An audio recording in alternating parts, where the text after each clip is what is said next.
Pero eso lo vamos viendo, qué tanto podremos intuirlo o no, ¿sí? Pero fíjense, lo que estoy comentando es básicamente que tenemos el problema, si ustedes se fijan, ¿está más caliente el mercurio?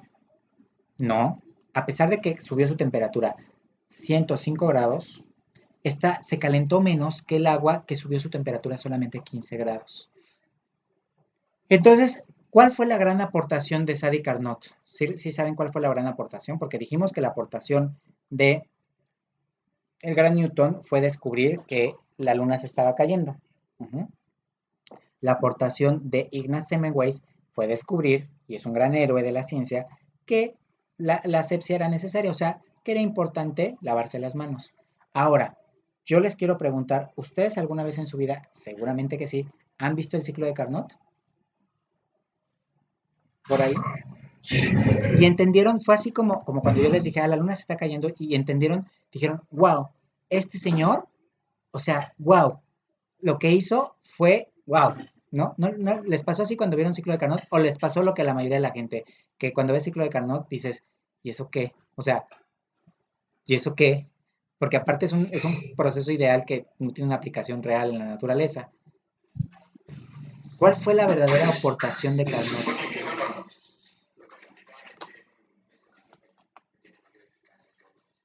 Pero no existe, ¿para qué de qué te importa que tenga mayor eficacia? ¿Qué fue lo que realmente le aportó a la ciencia? Porque déjame decirte que él fundó una ciencia, fundó la termodinámica. O sea, sin darte cuenta, el señor se puso en sus hombros una ciencia completamente nueva, importantísima, que permitió a la humanidad avanzar, o sea, muchísimo. Pero él se dio cuenta de algo que la gente no se había dado cuenta hasta ese punto. Y cuando ves el ciclo de Carnot, es evidente. ¿Alguien lo ve evidente?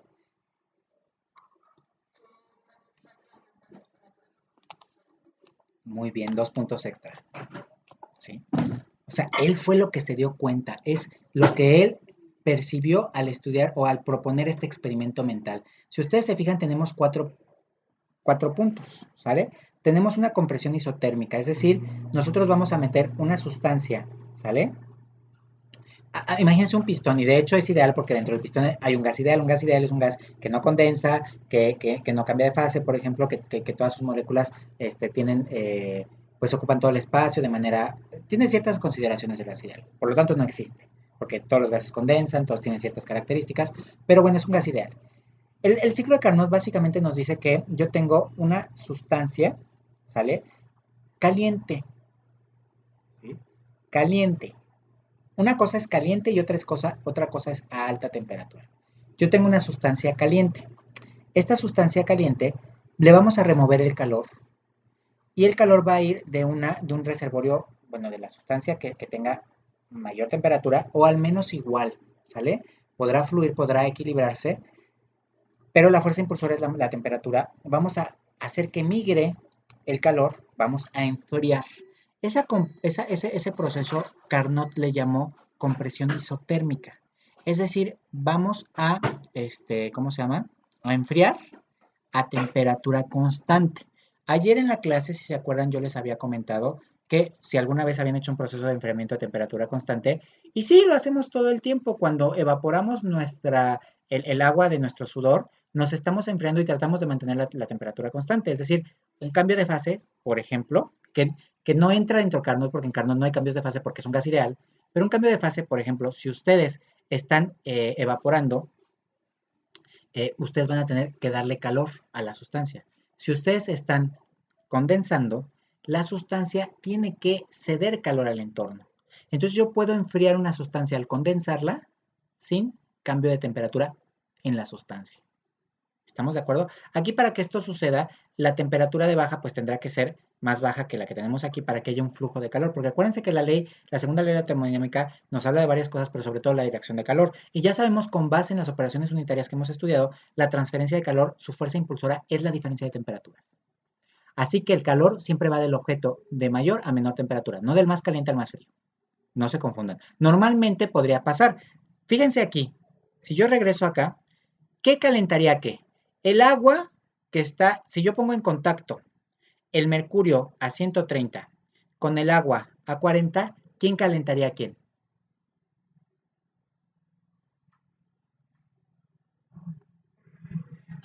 Y con base en el calor que tienen, entonces se fijan de dónde a dónde iría el calor, del cuerpo frío al caliente o del caliente al frío. No, del frío al caliente. ¿Se dan cuenta? O sea, se dan cuenta, ese fue el paradigma que rompió Carnot. O sea, porque en español estamos usando muy mal las palabras. Decimos, porque decimos que está más caliente el agua o el mercurio. Entonces, en la mente de toda la gente, por su conocimiento común, dicen, pues lo que tiene mayor temperatura es el mercurio. Y ahora, ¿el calor de dónde va? Pues del caliente al frío. No, va del de mayor temperatura al de menor. Entonces, en este caso, si ustedes ponen mercurio, lo pueden hacer, lo podemos hacer experimentalmente. Podemos poner mercurio a 120, a 130 grados Celsius y agua a 40 y nos vamos a dar cuenta que al final el agua va a subir su temperatura, se va a calentar. Y el flujo de calor va a ser del cuerpo frío al cuerpo caliente. Y entonces rompemos así, ¡pum! Nuestra mente, todo lo que sabíamos, lo que intuía nuestro conocimiento común, se va al traste. Entonces, después dice, bueno, ahora vamos a comprimir, vamos a hacer que se comprima el pistón, pero vamos a aislar nuestro sistema, es decir, que no puede entrar ni salir calor. Entonces, si se fijan, si no puede entrar ni salir calor, el sistema está aislado, por definición ni lo estamos calentando ni lo estamos enfriando. Pero para que las condiciones termodinámicas se ajusten a la realidad, al momento de comprimir, nosotros vamos a aumentar la temperatura. Posteriormente, nosotros vamos eso se llama compresión adiabática. La compresión adiabática es subir la temperatura sin calentar. Posteriormente, vamos a meter esta sustancia, ¿ok? A temperatura alta, ¿sí? Va a estar a una temperatura más alta que el entorno, pero vamos a tener un reservorio caliente.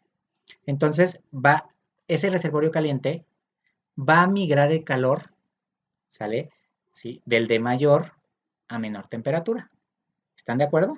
Entonces va a estar a temperatura alta, pero va a recibir calor, o va a estar más frío, aunque esté a temperatura alta. Entonces ahí nuestro cerebro empieza así como a hacer cortocircuito, pero regresemos. La expansión isotérmica es que nosotros vamos a calentar sin subir de temperatura. La subida de temperatura se dio acá. Acá vamos a aprovechar el flujo de calor desde nuestro reservorio desde el foco de alta temperatura hacia el pistón y va a recibir calor, ¿no? Posteriormente vamos a tener una expansión donde nosotros vamos a continuar con la expansión, va a estar nuestro fluido caliente, pero para que no va a poder ceder calor al entorno, entonces para ampliar, para que el volumen se haga más grande, va a tener que bajar su temperatura. Entonces vamos a tener un descenso de temperatura sin enfriar. Y esto es el diagrama o el ciclo de Carnot. Aquí lo tenemos, lo podemos representar con respecto al calentamiento y a la temperatura. Yo puedo tener que, puedo calentar, puedo enfriar sin cambiar de temperatura. Puedo subir temperatura sin enfriar. Puedo calentar sin bajar temperatura y puedo bajar temperatura sin enfriar. Son procesos diferentes. Y voilà, este señor cuando saca esto y empieza a hablar de esto, nadie lo entendió en su momento. O sea, él murió en la pobreza, él murió olvidado, él no tuvo el reconocimiento porque fue una idea tan novedosa que sus contemporáneos ni siquiera la pescaron. O sea, al momento que lo sacó, estaba el adelantado a su tiempo. Tuvo que pasar tiempo para que otros investigadores, otros científicos dijeran, no manches, se dan cuenta lo que descubrió Carnot. Y esto lo podemos aplicar para cosas como el ciclo de refrigeración. Con el ciclo de refrigeración podemos bajar de temperaturas sin necesidad de enfriar. Y entonces podemos colonizar partes del planeta que antes no habíamos tenido. Entonces, de repente, ya colonizar, no sé, o poblar masivamente Los Ángeles, poblar masivamente Texas, poblar masivamente Florida, fue posible porque entonces ya podíamos generar climas a menor temperatura. Y entonces hubo una explosión, sobre todo en el desarrollo industrial. Y, por ejemplo, para las farmacéuticas, nosotros podemos tener nuestros fármacos, nuestras vacunas, nuestras sustancias importantes en refrigeración, ¿sí? Las podemos tener porque podemos generar sustancias o podemos tener sustancias a baja temperatura sin necesidad de tener sustancias a menor temperatura para quitarles el calor. Porque bajar temperatura no significa enfriar. Y entonces, kabum, tenemos el gran aporte que hizo Carnot a la ciencia. Tan así es así que fundó una ciencia completa. Y ahora, vean el drama. Ustedes ya cursaron termodinámica, pudieron haber llevado fisicoquímica. Y hasta este punto no habían podido apreciar realmente lo que hizo Carnot. O sea, muchas veces ni siquiera, o sea, no, es que es apasionante lo que él hizo.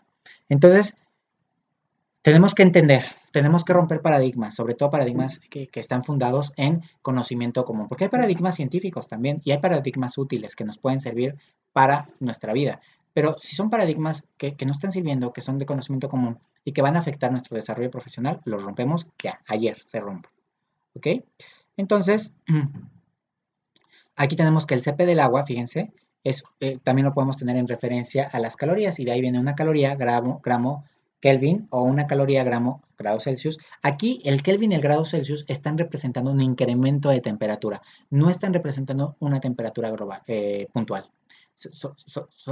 Entonces nosotros tenemos que tener mucho cuidado para poder interpretar, porque no tenemos nomenclaturas diferentes. Deberíamos de tenerlas para facilitarles el estudio a los estudiantes, pero las usamos las mismas. O sea, el grado Celsius puntual, usamos la misma representación para un grado Celsius, ¿cómo se llama? De incremento de temperatura. Tal vez le podíamos poner, por ejemplo, una cachuchita o algo para identificar que es un cambio de temperatura y no es una temperatura puntual, pero no lo hacemos y entonces se nos complica mucho a los estudiantes.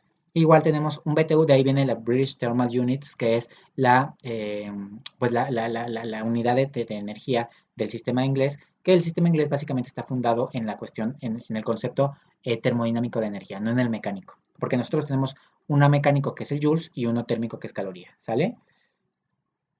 También recuerden, que las calorías tienen una trampita, ya les dije. Calorías con mayúscula es kilocaloría, ¿ok? Tengan cuidado con eso. Vale, entonces les mandé una cosa hermosísima que se llama diagrama de Molière, porque a veces cuando estamos leyendo o ya estamos resolviendo problemas con vapor, de repente no entienden dónde buscar en las tablas. ¿Alguna vez han usado tablas de vapor, chicos?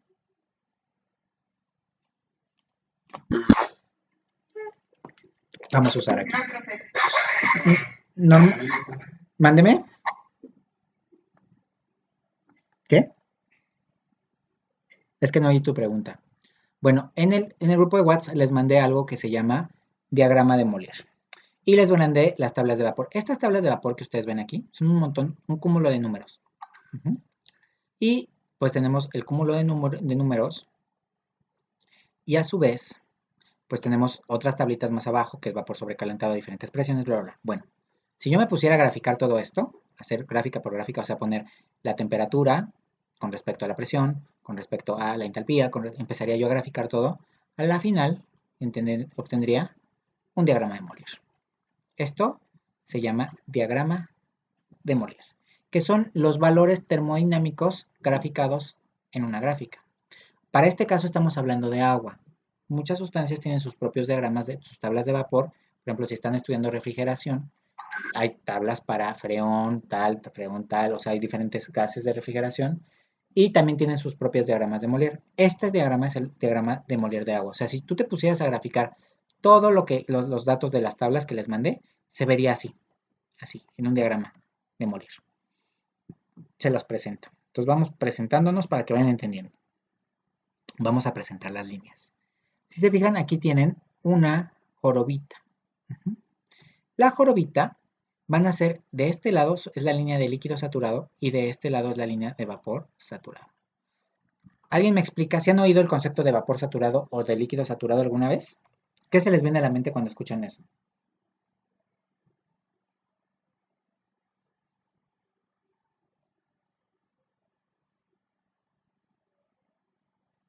¿Qué se les viene?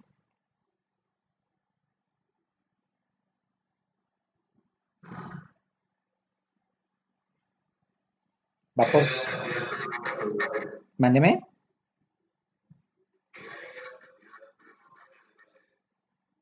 Ok, eso se te viene a la mente. O sea, yo antes de estudiar estas materias, yo oía vapor saturado y yo pensaba así, es que se encuentra saturado de problemas o se encuentra muy presionado, X, Y, Z, ¿no? A ver, claramente les voy a dar la definición, apréndansela. Líquido saturado es líquido a punto de hervir, ¿sí? O sea, el líquido a temperatura de ebullición. ¿Cuál es la temperatura de ebullición, chicos? ¿Cuál es la temperatura de ebullición?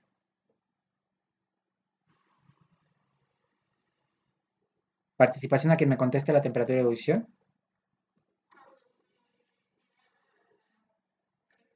Ok, muy bien, participación. La temperatura de ebullición depende de la presión atmosférica. Muy bien.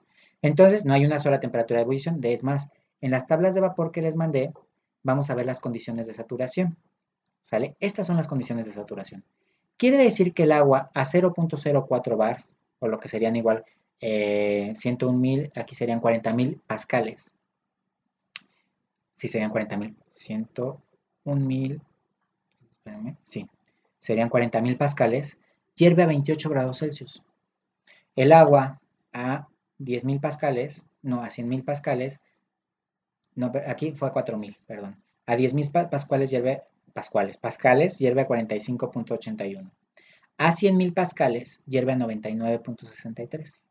Conforme yo voy aumentando, por ejemplo, si yo sé que la olla express está como a 127 grados Celsius, su interior debe de estar a una presión de 2.5 bares, que es como 2.5 atmósferas, que serían 2.5 atmósferas. Y ven cuando les explota la olla es machín. Bueno, podemos tener, ¿cómo se llama? Autoclaves que trabajan a presiones muy altas. ¿Sí? A presiones muy altas, y son altas presiones, y es vapor sobrecalentado. Entonces, fíjense, la temperatura de ebullición está en función de la presión. Entonces, si yo tengo diferentes presiones, yo puedo saber a qué temperatura hierve. También puedo tener la tabla con respecto a las temperaturas. La misma tabla, si yo quiero saber cuando el agua hierve a 0.01 grados Celsius, la presión será de 0.00611 bares. Conforme va subiendo la temperatura, la presión necesaria para que hierva, vean, la presión atmosférica debe de ser a 100 grados Celsius, la presión es 1.14, 101.325 kilopascales. Y si se fijan, vamos a llegar a la temperatura crítica. Fuera, arriba de esto ya no tenemos vapor, ya no es vapor, se llamaría gas, y ya no hay saturación porque ya no va a cambiar de fase. Bueno, a la temperatura para que el agua hierva a 374.14 grados Celsius, necesitamos tener una presión de 220 bares, que son como 220 atmósferas. Es una presión altísima. Pero si yo tengo una temperatura mayor a 274, puedes poner la presión que te dé la gana, nunca va a condensar el agua. Jamás. ¿Sí? Entonces, fíjense qué interesante. Entonces, líquido saturado es líquido que se encuentra a la temperatura de ebullición que está a punto de hervir.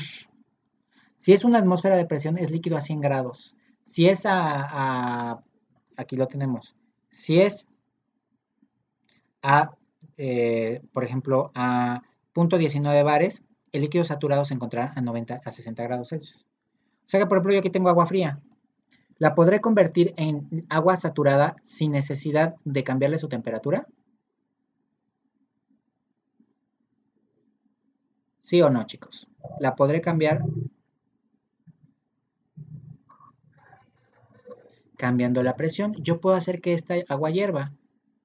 ¿Están de acuerdo o no? ¿Han visto agua hervir a 20 grados Celsius?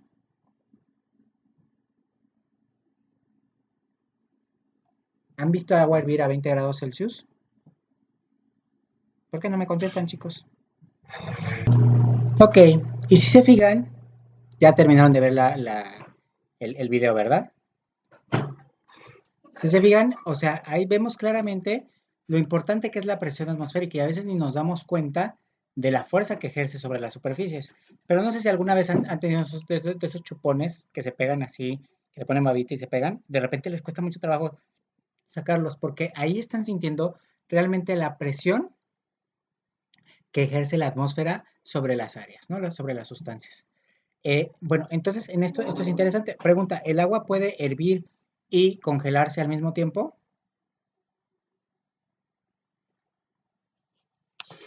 Sí, eso se llama el punto triple. Y las sustancias también pueden hacer eso, o sea, se pueden congelar y hervir. Reto, les comparto un video para que vean algo que está hirviendo y congelándose al mismo tiempo. Es muy interesante. Pero son características específicas de temperatura con respecto a la presión. Ahora, continuemos. Entonces ya tenemos la línea de líquido saturado. Por ejemplo, el agua que ellos tenían, de repente al bajar la temperatura, al bajar la presión, pasó de ser, nosotros normalmente, si estamos en esta, bueno, me voy a ir acá que está más claro. Yo, por ejemplo, aquí tenemos, les presento las líneas. Estas son las isotermas bajan. Son las que están, si ven así, tenemos isoterma de 100, de 200, bajan en la zona de líquido, luego en la zona de mezcla son horizontales y luego van a bajar en la zona de gas. ¿Qué sucede? Si yo tengo agua, por ejemplo, perdón. Si yo tengo agua, ok, les voy a enseñar. Si yo tengo mi diagrama, estas que tienen aquí, si ustedes se fijan ahora en su diagramita, estas que son rayaditas, que están como intermitentes, son líneas de isotermas, es decir, procesos, cómo va a cambiar la temperatura. Por ejemplo, si yo tengo, si yo caliento agua, bueno, les presento el diagrama. En la parte de abajo tenemos entalpía y en la parte de las ordenadas es la presión, ¿sí? ¿Qué es lo que hacemos? Bueno, les voy a pasar qué pasaría. Si yo tengo 0.1 megapascales, es una atmósfera de presión. Entonces yo puedo tener agua a 0 grados prácticamente y la puedo calentar. Aquí el calentamiento, si se fijan, sí va a ser evidente el cambio de temperatura. O sea, vamos a pasar de 0 grados a 100 grados. Después la voy a poner a hervir. A presión constante se va a poner a hervir. Y para calentar, la entalpía, empezamos en 0, la entalpía empieza a subir. Entonces la hago hervir, esta es la entalpía de vaporización, todo el calor necesario. Por eso les digo que es mucho más calor, o sea, yo necesito calentar más el agua para hacerla hervir que para que pase de 0 a 100 grados. Fíjense cuánto calor necesito aplicar para que pase de 0 a 100 y para que hierva necesito mucho más, ¿sí? Y se fijan, pero en este caso la temperatura fue constante, o sea, fue una temperatura que no varió, fue un proceso isotérmico, pero de calentamiento. Y posteriormente yo puedo seguir calentando el agua, ¿sí? Pero ya es vapor, y ahora sí vamos a tener un incremento sensible, o sea, sin calentar mucho, yo casi tuve que calentar agua líquida de 0 a 100 grados, tal vez yo puedo llegar mi vapor hasta 400 grados. Entonces, este es un proceso de calentamiento. Es calentamiento, ¿por qué? Porque estoy dándole entalpía, te estoy dándole kilojoules a cada kilogramo de agua. Pero puede suceder que veamos un cambio en la temperatura, como en estos casos aquí afuera, o no, como es en la zona de mezcla. Entonces, fíjense, ¿qué pasó? ¿Qué hicieron ahí? Bueno, lo que hicieron en el video es que tenían el agua a una temperatura, supongamos por aquí, digamos que no es a 100 grados, que estaba como a 20, que 20 es más para acá, pero la voy a dejar acá. ¿Y qué hicieron? Estaba una atmósfera de presión. Entonces dicen, ahí el agua normalmente en este punto nunca hierve porque no es agua saturada, pero si yo le bajo la presión lo suficiente, ¿qué va a pasar con el agua? En un punto dado va a llegar a su saturación y va a empezar a hervir. Es decir, que si yo bajo presión, yo puedo llevar agua a una presión, un punto donde empiece a hervir, donde llega ¿cómo se llama? Su punto de ebullición. Entonces, fíjense, eso es bien interesante. Ahora, otra cuestión que debemos de tener en cuenta es que, ¿cómo se llama? Cuando nosotros ponemos a hervir agua o a cambiar de fase, pues necesitamos darle calor sí o sí.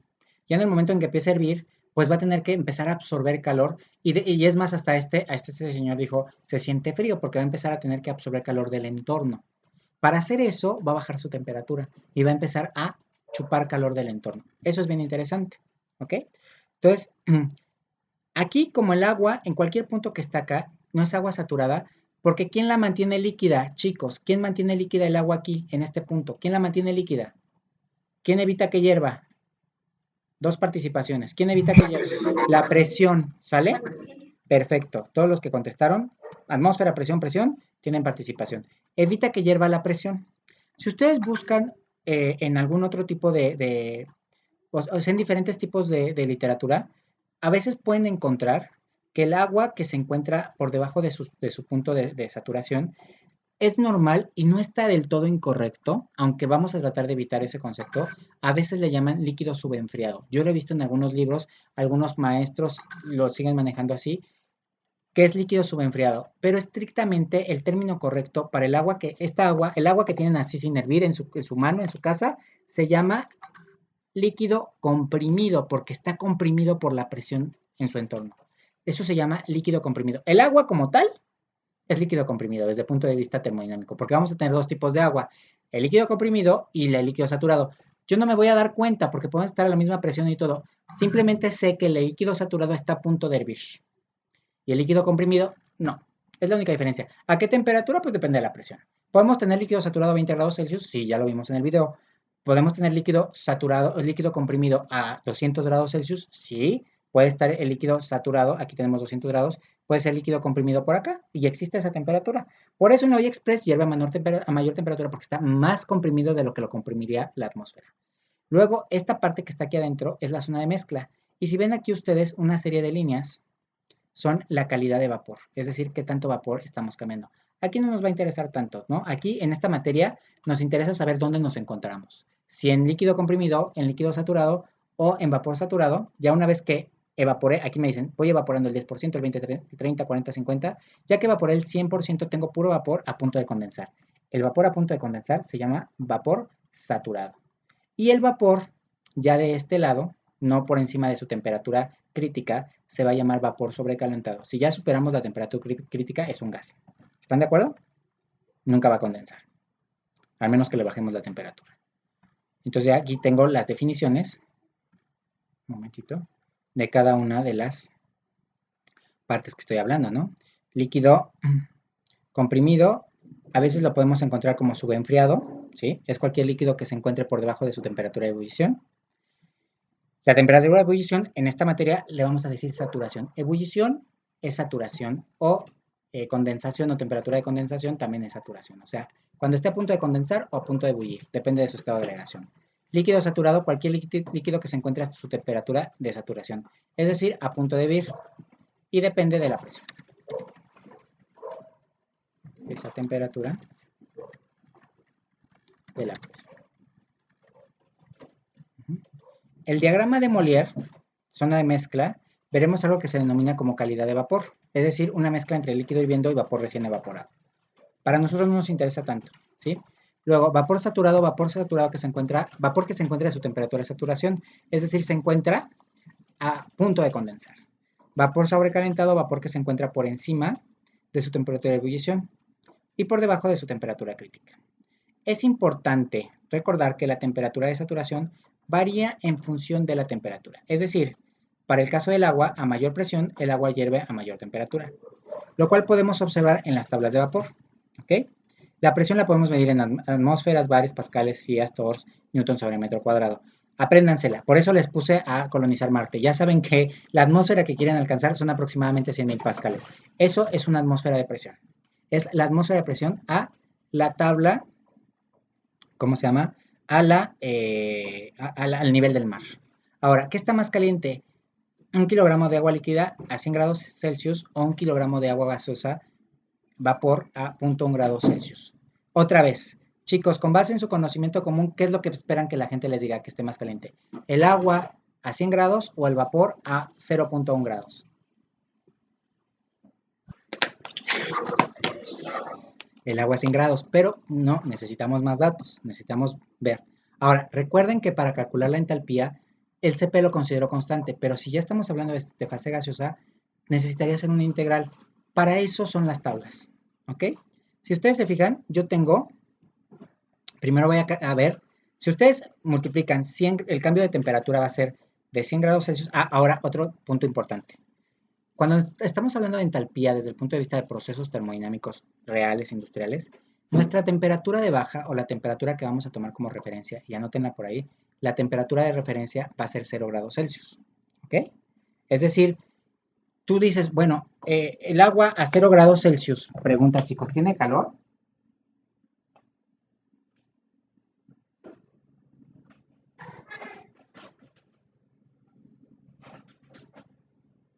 Agua a 100 grados Celsius, ¿tiene calor?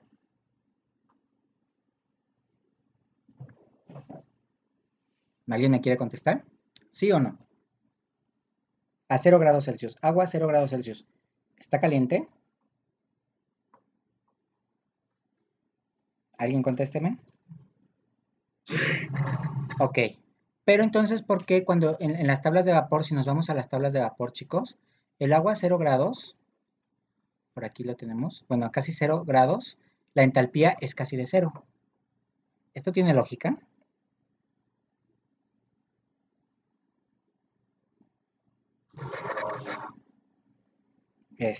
Depende, no, no depende de la presión. Es de qué depende para que haya intercambio de calor, y ustedes ya saben cuál es la fuerza impulsora de la transferencia de calor. Ok, para que no haya transferencia de calor, ¿qué no debe de haber? Diferencia de temperaturas. Es decir, si yo tengo agua a 0 grados y el entorno está a 0 grados, ¿cuánto calor puede ceder el agua al entorno?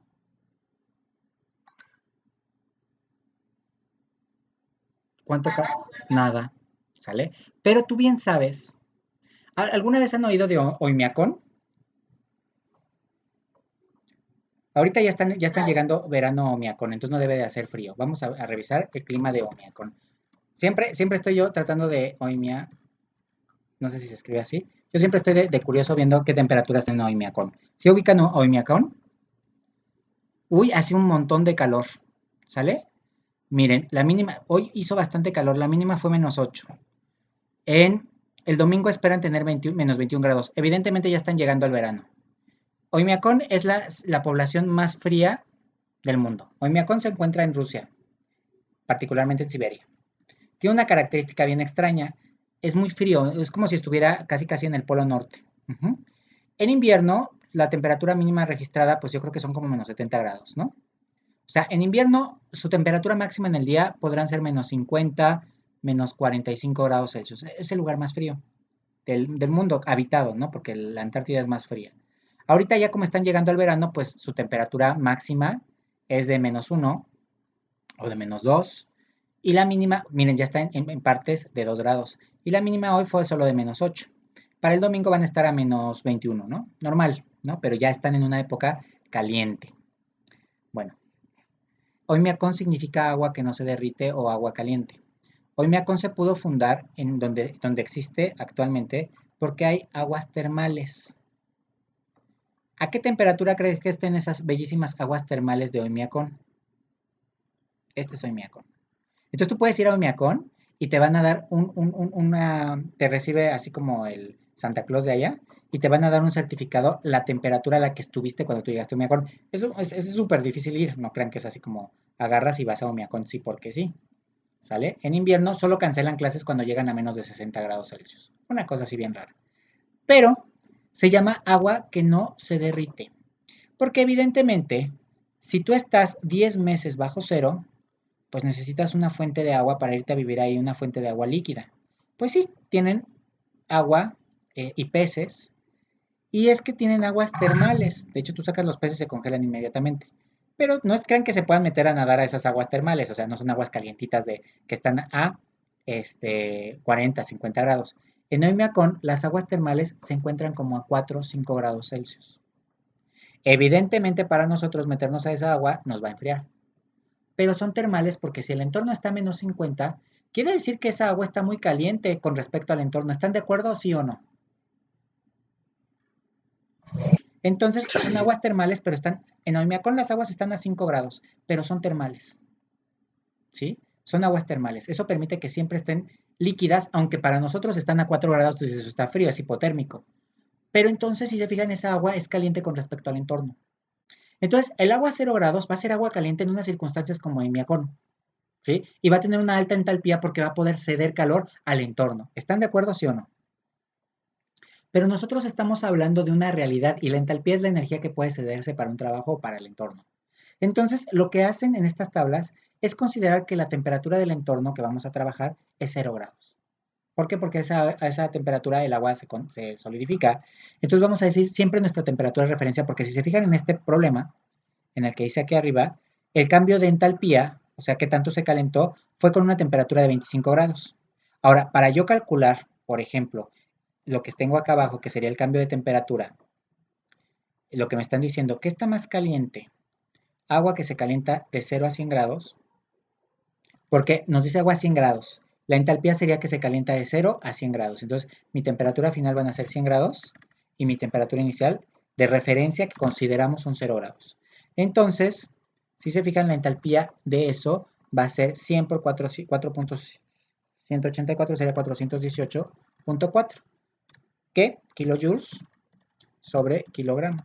Lo puedo hacer desde el punto de vista con una fórmula porque puedo aproximar mi dato porque digo la CP o el CP es constante.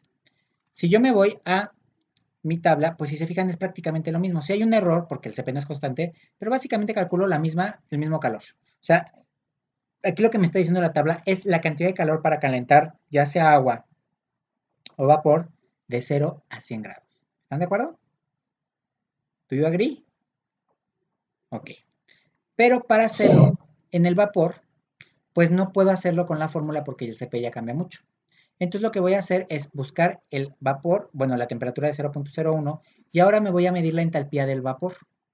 Ahora si se fijan, el vapor saturado tiene una entalpía de 205.4. También podemos buscar tablas de vapor digitales. Porque pues ahorita hay que aprovechar que estamos a distancia y pues pueden sacar en cualquier momento su tablita de vapor. Ahorita les comparto la liga, estas tablas de vapor pues son muy útiles. El único problema es que no tienen entropía, pero como nosotros no vamos a trabajar ciclos de potencia y no nos interesan los procesos entrópicos, pues no hay problema. Nos van a dar los datos suficientes que nosotros queremos, sin necesidad de estar interpolando en tablas. Entonces, si se fijan, aquí tengo yo mi calculadora. Me dice qué presión quiero. Bueno, la presión voy a hacer en sistema internacional. Y ahora quiero, puedo hacerlas por temperatura porque me las dieron por temperatura. Entonces cambio las tablas de por presión a por temperatura y me dice el sistema internacional, la temperatura que quiero son 100 grados, ¿no? 100 grados Celsius. Para ver el agua líquida, ¿qué entalpía tiene? El agua líquida a 100 grados Celsius ya sabemos que son 419. ¿Están de acuerdo? 419. Que yo lo pude sacar de aquí o lo pude medio calcular con la fórmula. Ahora, también puedo sacar, ahora quiero el agua a 0 grados, ¿qué tan caliente está el vapor? Vapor saturado. Bueno, 0.01, ahí me dice que no lo puedo calcular, pero 0.01, ¿ok? Y ya me dice, a 0.01, la entalpía del vapor saturado son 2500.91. Si ustedes se fijan a 100 grados, a 0.01, la entalpía son 2501. ¿Ok? ¿Sí se fijan? Entonces, ahora sí podemos responder, ¿qué está más caliente, chicos? ¿El agua líquida a 0.0, el agua líquida a 100 grados o el agua gaseosa a 0.01 grados? ¿Qué está más caliente? La gaseosa. Ajá, aunque está a menor temperatura, ¿estamos de acuerdo? ¿Y quién calentaría a quién? En este caso, ¿quién calentaría? ¿El vapor al agua o el agua a vapor? Pues el agua a 100 grados. Porque acuérdense que el flujo de calor siempre va de la sustancia de mayor a menor temperatura. O sea, lo frío calentaría lo caliente. Parece contraintuitivo, pero es la realidad. ¿Ok? Aquí está. Entonces yo puedo encontrar las dos entalpías. Si se fijan, lo puedo hacer con el diagrama de Molière. Interpolar la entalpía a una atmósfera de presión, que son 100 grados, encontraría una entalpía de aproximadamente 400, y luego me voy a cero y me doy cuenta que tengo una entalpía de 2600 aproximadamente. Si se fijan, aquí vemos claramente cómo el vapor está más caliente que el líquido, aunque esté a mayor temperatura. Y es más, podríamos tener líquido a mucho mayor temperatura, a 200, hasta 300, hasta 400 líquido, y seguiría estando más frío que el vapor a 0 grados. Y entonces, pues aquí tenemos los principios de la termodinámica. Primer principio, equilibrio térmico. Segundo principio, conservación de la energía. Y a partir de este, vamos a empezar a resolver problemas de operaciones unitarias de transferencia de calor. El principio de conservación de energía. La energía que entra a un proceso o a una operación unitaria va a ser sí o sí la misma energía que sale. Es decir, que los joules o los kilojoules que yo meta al proceso son los kilojoules que yo espero la salida de ese proceso o de esa operación unitaria en particular. ¿Están de acuerdo? ¿Dudas? Hasta aquí nos vamos a quedar. ¿Sale, chicos?